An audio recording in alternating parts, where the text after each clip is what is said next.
Good morning, everybody. We're going to go ahead and get started. Thank you so much for joining us this morning for our August edition of our Brunch and Learn series. Today, we're going to talk about bond referendums.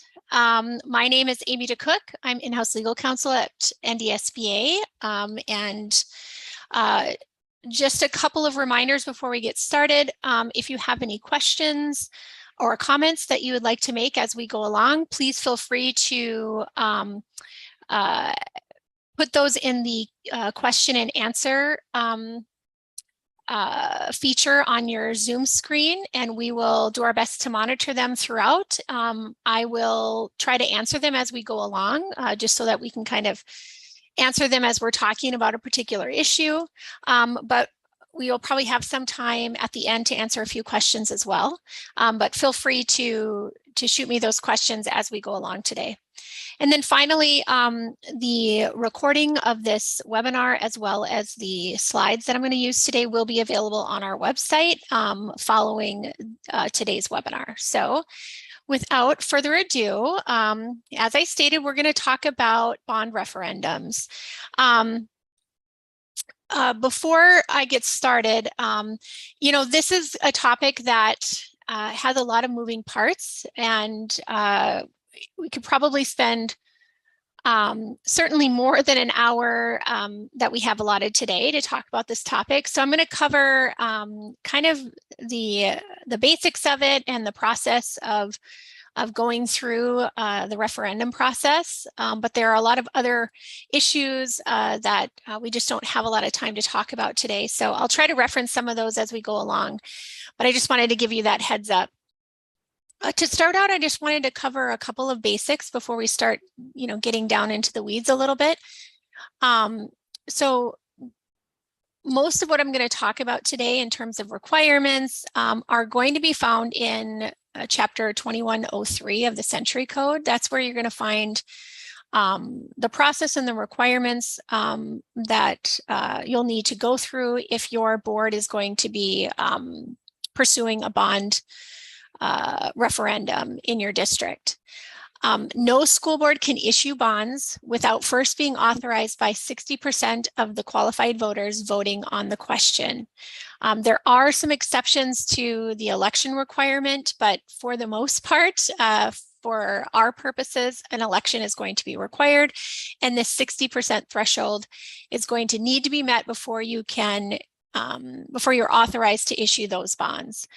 The other thing to keep in mind is that school boards are limited in when they can incur debt and issue bonds in terms of the purpose of those the bond proceeds that you're going to be issuing. And here are a number of the purposes that are allowed under North Dakota law for incurring debt and issuing bonds. The most common is for the purpose of purchasing or building or improving your school buildings. That's going to be likely the number one purpose for going through a bond referendum. But I wanted to let you know that there are several other purposes for issuing bonds, including acquiring sites for buildings or for playgrounds, to furnish and equip your buildings with heat, light, and ventilation. That's obviously an issue that we've talked about lately in terms of ventilation and the COVID-19 pandemic. So something to keep in mind. You can also purchase school bus equipment if that equipment meets state standards. And then one thing that hopefully not many of you would ever have to deal with, but in the event that the school obtains a final judgment against it, if there's a final judgment issued against the district, which the board deems not advisable to pay out of current revenues, you can incur debt and issue bonds for purposes of paying that final judgment. Again, hopefully none of you would ever have to go through that process, but it is an allowed purpose for issuing bonds. There are some additional purposes that I haven't listed here that are set forth in 2103-06 of the Century Code.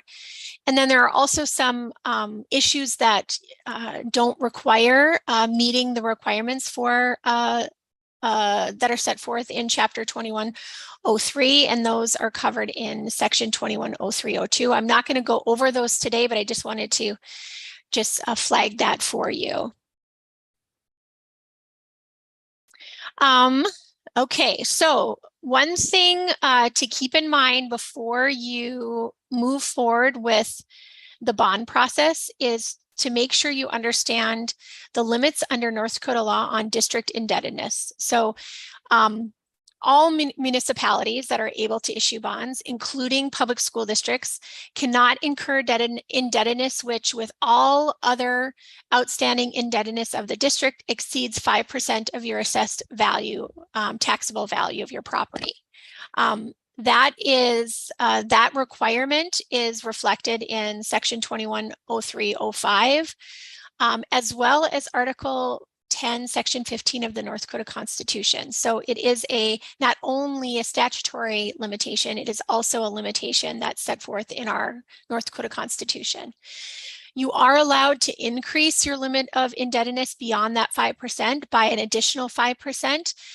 That process is covered in Section 15.10703 of the code.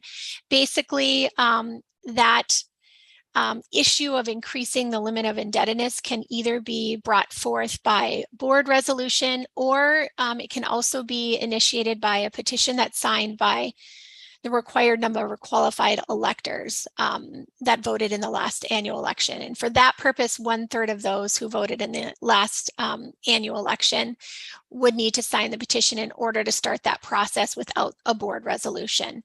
And unlike the bond, the issue of the question, I should say, of issuing bonds, only a majority of electors voting on the question need to approve the increase in the limit of indebtedness, not that 60% threshold. So we do see often that districts who are pursuing a bond referendum will also need to increase their limit of indebtedness in order to issue the bonds, because because of other indebtedness that is outstanding in the district, they would exceed that the normal limit of 5%. So we often see those two questions being submitted to the voters at the same election.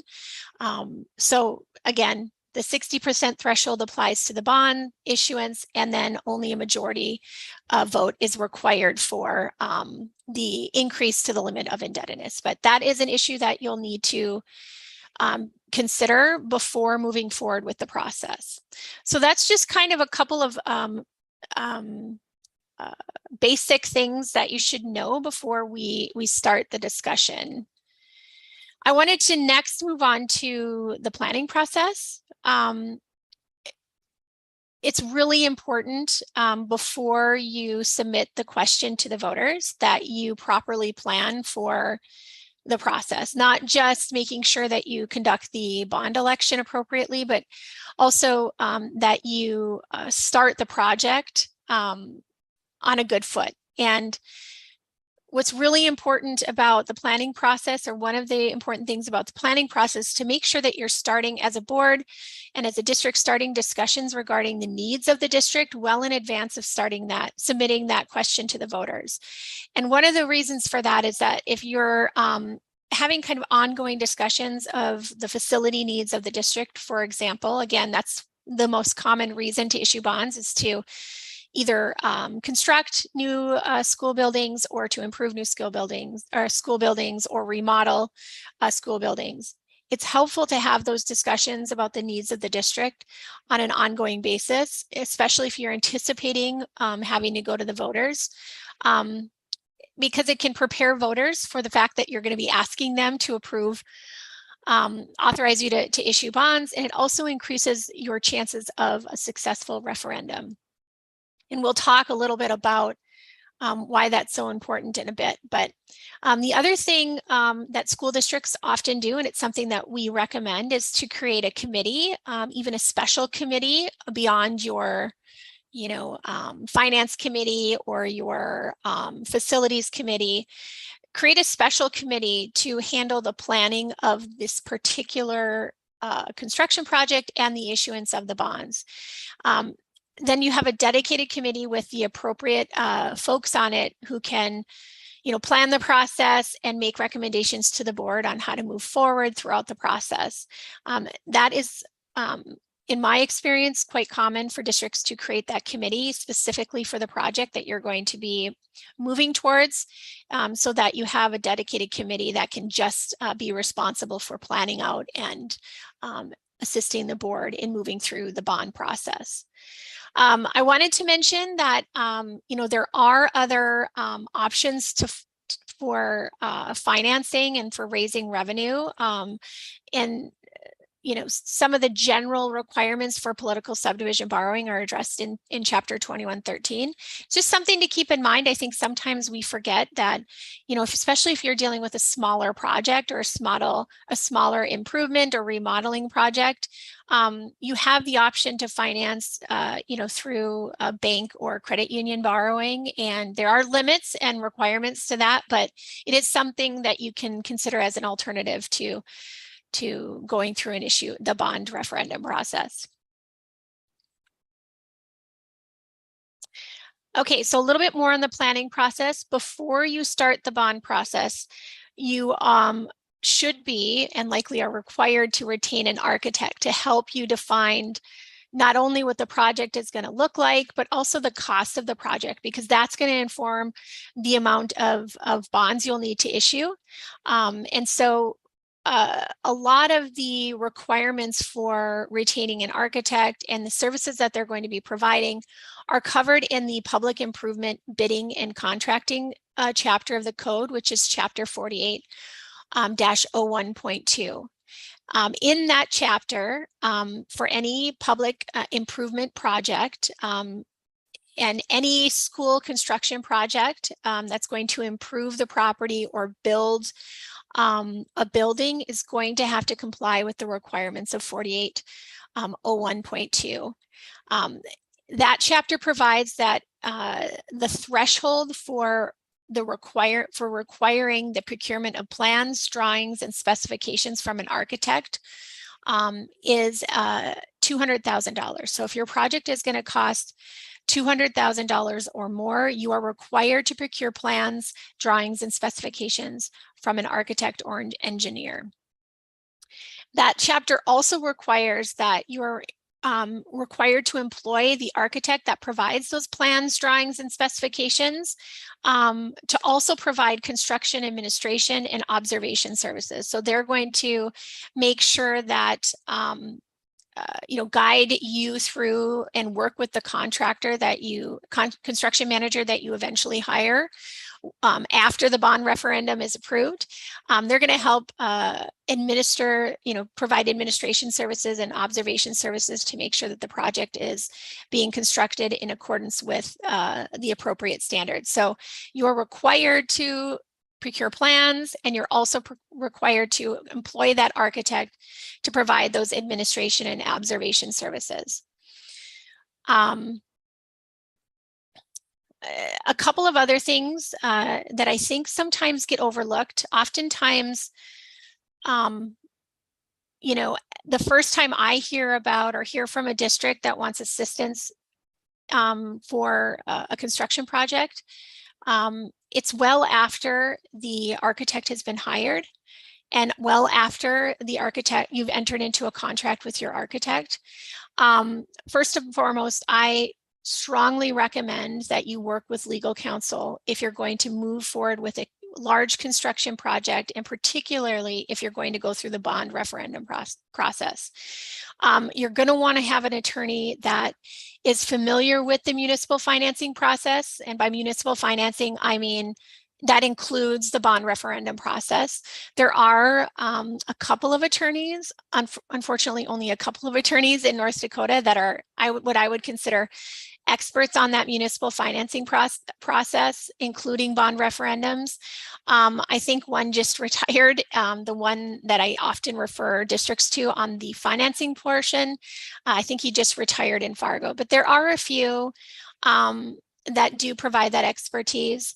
And then in addition to that expertise, you'll want to have legal counsel that's familiar with and has worked with school districts on the contracts that you're going to have to enter into with your architect, your construction management entity. You want somebody that is familiar with those contracts because they are complex and they are, industry specific. And so having legal counsel on board, at least to consult with from the get-go, once you've decided, yeah, we're going to move forward with this construction project, we're going to be asking the voters to approve the issuance of bonds, I recommend that you reach out to your legal counsel to help you and consult with them throughout the process. Again, this should be done before you hire your architect. And the reason for that is because you're going to be entering into that contract with your architect. It is an AIA contract. It's an industry specific contract. It's those contracts can be complex, and they are typically drafted. Those form contracts are drafted to protect the architect, to protect the construction manager. They are not also prepared specifically with school construction projects in mind. And so I, as an attorney that works with school districts, I propose pretty significant amendments to those contracts to tailor them to school district projects, to better protect our school district and school districts and their boards throughout that process. So again, I highly recommend that you seek the assistance of your legal counsel. The other key thing that I often recommend is those the proposed contracts, those AIA contracts with the proposed amendments. I recommend that they be part of the any requests for proposal packets that you put out when you're seeking the services of an architect. And then certainly once you reach the construction management hiring phase, you're going to want to have those proposed contracts with any amendments to those AIA contracts part of the request for proposal packet, so that anybody that's going to be bidding on the project understands that these are the types of contracts and amendments to those contracts that we're going to require when we're looking at choosing the lowest responsible bidder. So just a few things to keep in mind on that front. Okay, a few things on hiring your architect. As I stated before, the law does require you to procure drawings, specs, and plans from an architect if the cost of the project is going to exceed $200,000, which most do. However, and you're also required to employ them again for those administration and observation services during the construction phase. But the Century Code does not dictate a process for hiring the architect that applies to school districts. There is a process that applies to state agencies in Chapter 54-44.7. I oftentimes get the call that school districts are under the understanding that that process in that chapter is required of school districts. It is not. It is only applicable to state agencies. However, I often recommend that you use the procurement procedures that are set forth in that chapter as a guide to help you hire your architect and hire those services out. That process, I won't go into detail about what the requirements of that process, but basically, there is a selection committee that's created to handle that procurement process. And then there's some detailed procurement requirements. And again, I use the word requirements loosely because again, they're not applicable to school districts, but again, use that as a guide. Depending on the price or the cost of the architect services, you might want to just have direct negotiation of that contract and seek out bids from architects that work in North Dakota on school district projects. There's some options there, but Again, I recommend that you use some sort of established procurement process when you're hiring your architect to make sure that you're getting the best bang for your buck.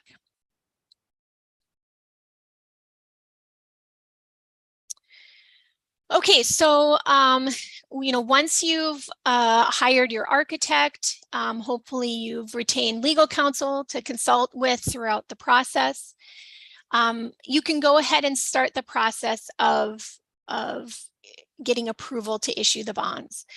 And again, you're required to receive or obtain 60% approval from your qualified voters that are voting on the question before you can issue those bonds. And so you need to start that process in order to obtain that approval, that 60% threshold. So the way that the process starts is that the board issues an initial resolution to start the process. And that resolution can be adopted by a simple majority vote of the board, or it can be proposed by petition signed by a fourth of the number of qualified electors who voted in the last annual election. So what I mean by that is the board can initiate the process on its own by simply adopting a resolution, or the process can be initiated by petition filed by the requisite number of qualified electors. I am not aware of the process in recent history being started by an elector petition. It's almost always started by a resolution adopted by the board. In other words, initiated by the board itself. But that option is available. It's something to be aware of. If you receive a petition where your electors are wanting the board to maybe construct a new school facility and wanting to issue bonds for that purpose, they have the option of petitioning the board to start the process. So what does that initial resolution of the board look like? So the initial resolution, the law requires that it contain and state these 6 things. So it has to include the maximum amount of bonds proposed to be issued. It has to include the purpose for which they are proposed to be issued. So you have to describe the purpose for which you're seeking voter approval. It has to include the assessed valuation of all taxable property. That is defined specifically in Century Code in section 210301. You also have to include the total amount of bonded indebtedness that exists in the district as of that time. And then you also have to include the amount of outstanding bonds of the district that have been issued for similar purposes. So if you've had prior bond referendums for the purposes of constructing or improving a school facility, you're going to need to include that information in the initial resolution. And then any other statement of fact that the board deems advisable in relating to proposing the issuance of the bonds. So that's what the initial resolution has to contain. And again, the initial resolution has to be adopted by a simple majority vote of the board in order to move forward to the next step in the process. So once you've obtained that majority vote and the initial resolution has been adopted, then the board needs to adopt another resolution to submit the question of whether the initial resolution shall be approved to the voters. So basically the question that you're submitting to the voters is whether the initial resolution should be approved. And the initial resolution, again, is the authority to issue the bonds and the amount stated in the initial resolution. Because the way that you achieve that 60% threshold approval is through an election, of course. The date of the election cannot be less than 20 days after the passage of that initial resolution or the filing of a petition by those qualified vote electors. So pay attention to that timing aspect. The election cannot be less than 20 days after the passage of that initial resolution.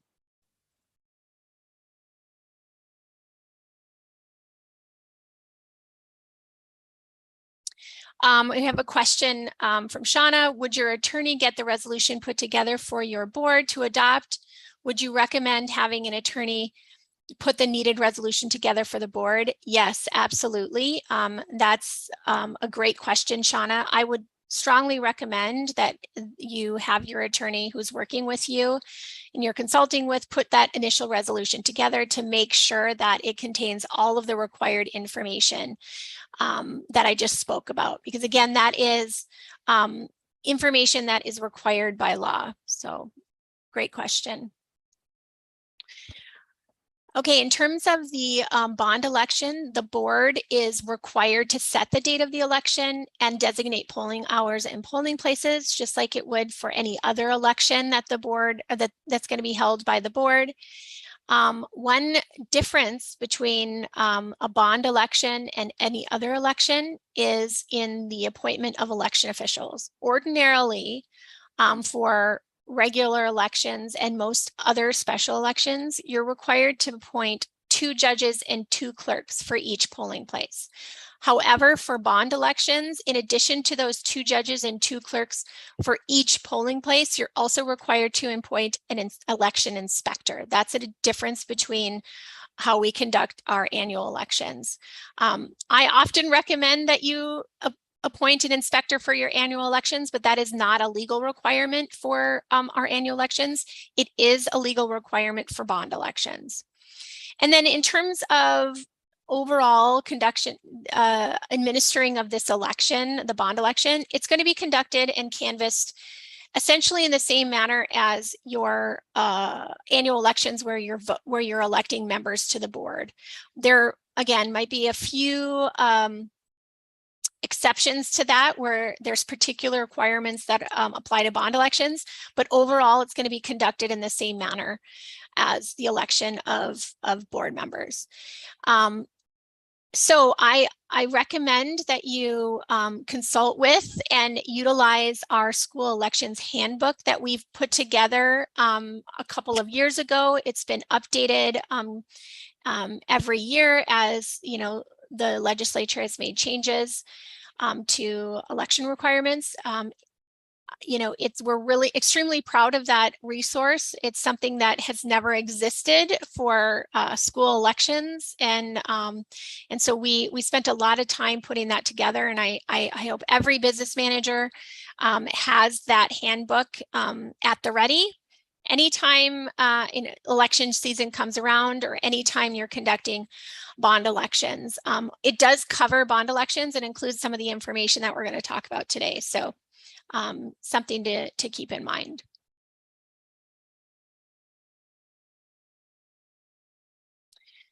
Okay, so once the board has set the date of the election and designated polling hours and polling places, the next step is to publish the notice of election.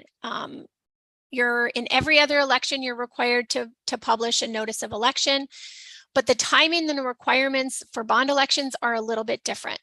So in an ordinary annual election, you're required to publish the notice of election one time at least 14 days prior to the election. It's different for bond elections. For bond elections, you're required to publish in the official newspaper once each week for at least 2 weeks prior to the date of election. So there are multiple publication requirements for bond elections. In addition, the date of the first publication has to be at least 15 days before the date of the election, exclusive of the day of first publication. So some of those timing requirements, you're going to have to make sure that you're meeting those timing requirements for publication purposes. The notice, there's also requirements on what the notice must contain. It has to, of course, include the date of election, the polling hours and polling places. But in addition to that, it also has to include a complete copy of the initial resolution and a statement that the question is to be submitted, that the question to be submitted is whether the initial resolution that's contained in the notice should be approved by the voters. So a couple of additional requirements for bond elections that you don't have to include for regular elections. That's another thing, making sure that you're, running that notice of election by your, and confirming the legal requirements with your legal counsel is not a bad idea before you go ahead and publish, to make sure that you're hitting all of the requirements in terms of timing. The North Dakota law also contains a couple of requirements relative to bond election ballots.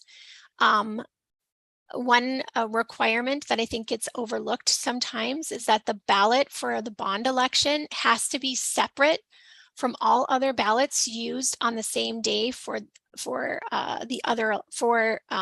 election. So, for example, if you are holding a bond election on the same day as your annual election, which is perfectly appropriate, assuming you meet all of the requirements, it's fine to do that, but you have to have the bond election ballot separate from the annual election ballot, where you'll be voting on filling those board member seats. That also means as well that if you're going to be increasing your limit of indebtedness, as we talked about before, that question on the increase of the limit of indebtedness cannot be on the same ballot as the bond election. It has to be separated out. It can be on the same ballot as your when your election of board member offices. It can be on that same election ballot for that, but it can't be on the same ballot for the bond election. Something to keep in mind. And then as far as the contents of the ballot, what the ballot has to say, it has to state the question in substantially the form set forth in section 2103.13. So what does that say? I've included a sample bond election ballot that includes that language here. And so you'll want to make sure that you include the language that we have here in substantially the same form. If you do that, you'll meet the requirements of that section. This official ballot sample is also included in our in the resources attached to and included in that elections handbook that I mentioned earlier. Some additional requirements that you should be aware of relative to bond elections.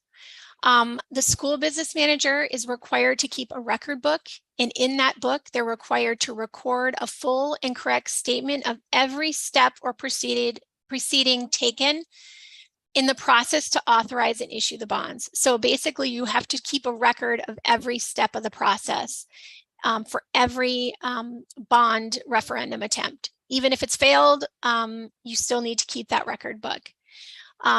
You also have to include in that book a record or a statement of the affirmative and negative votes cast by the electors in the bond referendum. So that's a requirement that I think sometimes gets overlooked.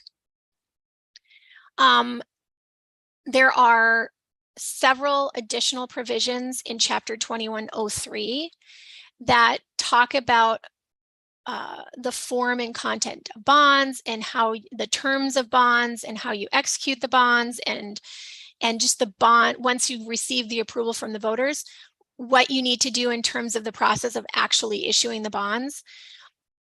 Frankly, that is outside of my area of expertise. That's really where municipal financing counsel would come into play if you had questions about that process.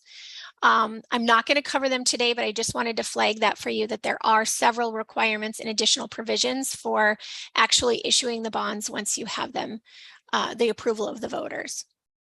Another thing to keep in mind, you are required to receive the approval of the Department of Public Instruction for any school construction project where the cost is going to exceed $150,000. That requirement and the process to get that approval are set forth in section 15.1-3601 of the code.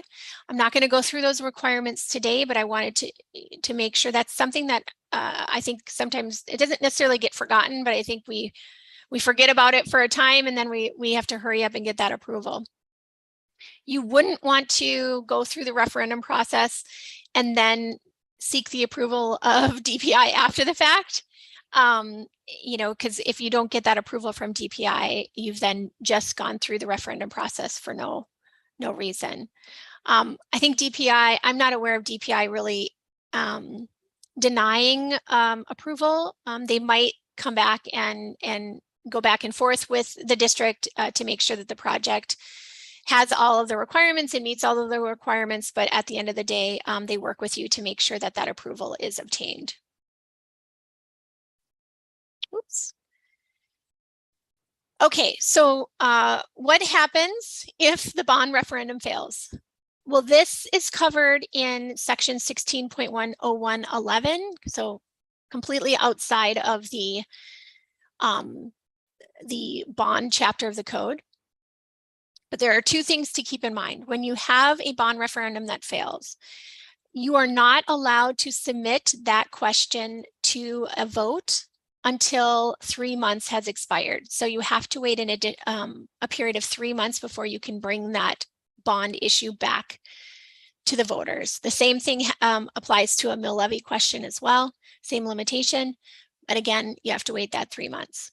In addition, you cannot have more than 2 elections on the same general matter within a 12-month consecutive calendar month. So if you have a failed bond referendum and you wait the 3 months and you have another bond referendum election, even if you've made changes to the scope of the project, which often happens after a failed bond referendum, if it's generally the same matter, you're going to only be able to have that one more election within that a 12-month period. So if that second attempt fails, you're going to have to wait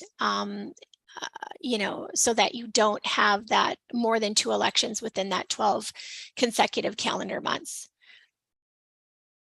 So the point being, the thing I wanted to underscore is you want to do everything that you can to make sure that your bond referendum is approved so that you can don't have to spend the time and resources to attempt the process again. But obviously, we're at the will of the voter, no matter how much effort we put into making sure that we put the our best possible foot forward before we ask for that approval. It is not uncommon for those referendums to fail, as we know. But again, the point is, let's do everything we can to make sure we do everything right and put our best foot forward so that we get the best chance to succeed. One of the big pieces to that is educating your voters. And so that's kind of the last thing that I wanted to cover today. As we all know, that 60% threshold can be very difficult to reach, especially when we're talking about a large construction project. There are, I've talked about, the different professional services that you are required and recommended to utilize throughout the process to get the question before the voters.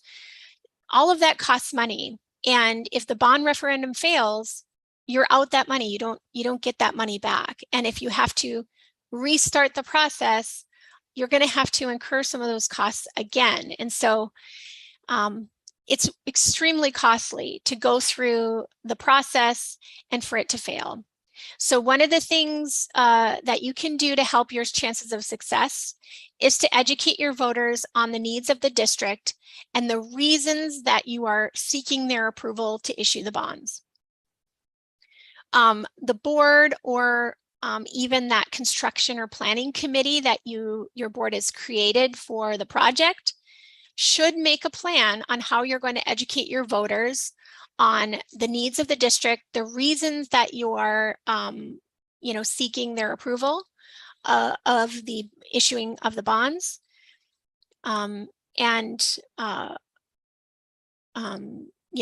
those kinds of things to make a plan to make sure that you are doing all you can to improve your chances of success. And again, just a reminder on those limits on how often you can submit that matter before the voter if it fails. So what are some of the things that you can do to educate your voters? As early as you, in advance of submitting that question to the voters, again, you should be discussing the needs of the district at your board meetings. You know, that's where the planning, part of the planning process, and those discussions that you're going to be having in your committee meetings and at the board level. Not only is it going to help your board to make the decision to move forward with the process, but it's also going to help educate your voters and get them ready to consider that question at the polls. So as soon as you are kind of aware that you're going to potentially move forward with the bond referendum process, be thoughtful about how you're going to be discussing that and the needs of the district at your board meetings so that you can start educating your voters as soon as possible. Some of the things that most boards who are pursuing a bond measure do is hold public forums in the community in different places in the community at different times so that you can discuss the needs of the district, the reasons that the board voted to ask for approval from the voters, and then you can gauge voter interest and feedback on the project and on the issuance of the bonds, the cost of the project, all of that. Those public forums really provide an opportunity to get some feedback from the community. I will say that in my experience, those public forums often are attended by the naysayers, right? The ones that are maybe not in favor of a proposed project or the parameters of a proposed project. So oftentimes you're hearing from the squeaky wheels, the ones that are maybe not in favor of moving forward with the project or the cost of the project. So I take those public forums and the information that you're receiving from your community with a little bit of grain of salt. It doesn't necessarily reflect the interest and the opinion of the community as a whole. But the reality is that those folks that often attend those public forums are likely going to be the same people that are going to come out and vote on the question on election day. So, just keep that in mind as well. The other thing that you can do is provide information on the needs and the project on your school district website, in your newsletter, pushing out some of that information in various forms so that you get that information to the voters. However, when you're doing this educating of your voters, I'm cautioning you to be very careful. And the reason for that is there is a section of the code, 16.1-10-01, that prohibits any person from using the services or property of a political subdivision for a political purpose. This is what we call a corrupt practice.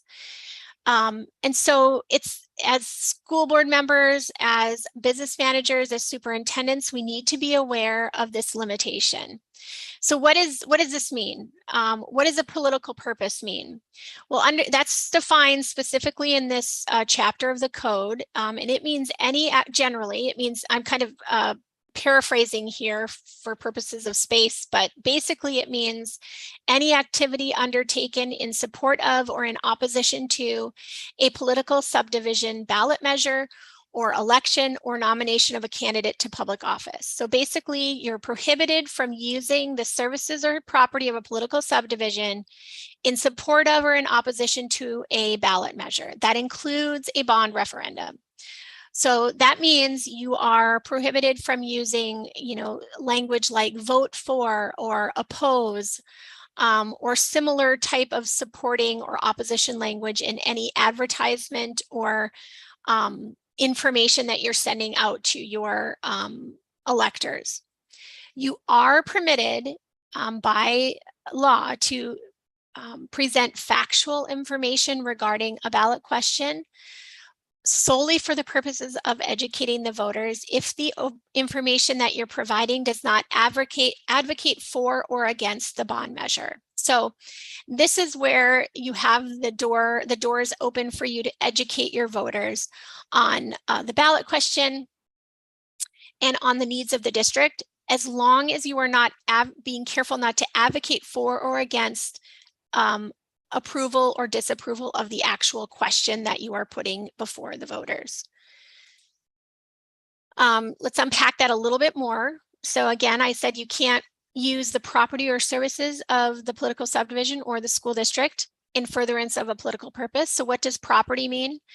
That includes such things as motor vehicles, telephones, typewriters, adding machines, postage or postage meters, money or buildings. That also includes, this provision was drafted before, the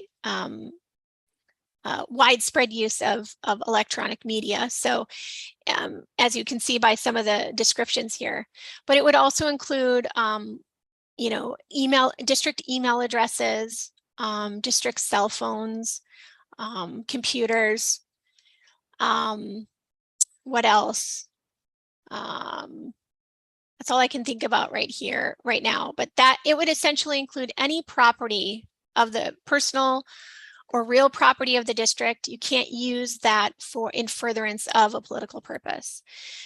Services of the district would include use of employees during their regular working hours, for which the employees have not taken annual or sick leave or other compensatory leave. So you can't use your employees to further that political purpose. You can't, the board, you can't have your superintendent calling up electors or business folks in the community, encouraging them to vote in favor of your bond referendum that you are placing on the ballot in an upcoming election. That would be a no-no. Any person that violates any provision of that chapter is guilty of a Class A misdemeanor. So there is a criminal penalty that's attached if there is a violation of that chapter. So something to keep in mind. One of the questions I get very often is, what about yes committees? Oftentimes people in the community who are supportive of the bond referendum and the construction project going forward, they form what's called a yes committee. So they want to encourage folks in the community to vote yes in favor of the bond referendum. It's perfectly fine as long as that committee is not spearheaded by the district or the board or any of the employees in their capacity as employees. It is okay generally for employees to be members of and attend those committee meetings, as long as they're doing so outside of their duties as an employee. So if you have teachers that want to be to spearhead that committee and to attend those meetings, that's generally fine as long as it's clear that they are doing so in their individual capacity and not as employees of the district. They should not be utilizing their, they shouldn't be conducting committee business while they're at school. They shouldn't use their school assigned email address to conduct committee business and to communicate with electors. That's, I think, oftentimes where we can get tripped up, is using our K-12 email addresses. That would be considered property of the school district, and that's prohibited from using to advocate on behalf of a bond referendum measure. Another example that I often get is, we want to make sure that if we're sending out information with, school district letterhead, that we make sure that it doesn't advocate for or against the bond measure. It can, again, include information to educate voters, but it cannot include language for or against the measure itself.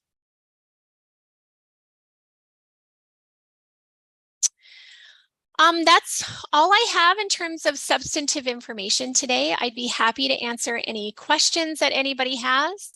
Again, I highly recommend utilizing the services of your legal counsel to help guide you through the process to make sure that you're hitting all of the legal requirements and that the contracts that you enter into with your architect and your construction manager do as much as they can to protect you. You can always contact NDSBA to get a referral. I also provide those services for a fee directly to school districts through our Legal Direct program.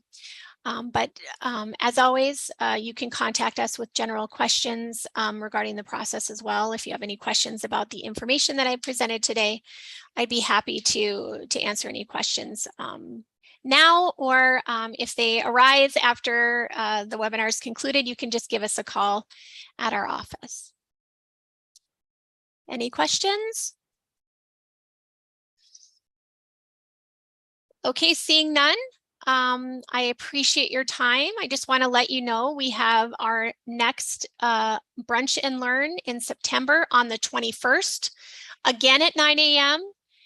We're going to talk about 10 things a business manager needs to know about NDSBA. So we encourage you business managers that are signed in to come back for and register for that one, and to any school board members and superintendents, encourage your business manager to sign up for that Brunch and Learn. That's going to be conducted by NDSBA staff. And if you need more information, you can go to our website under the resources tab and click the Lunch and Learn link.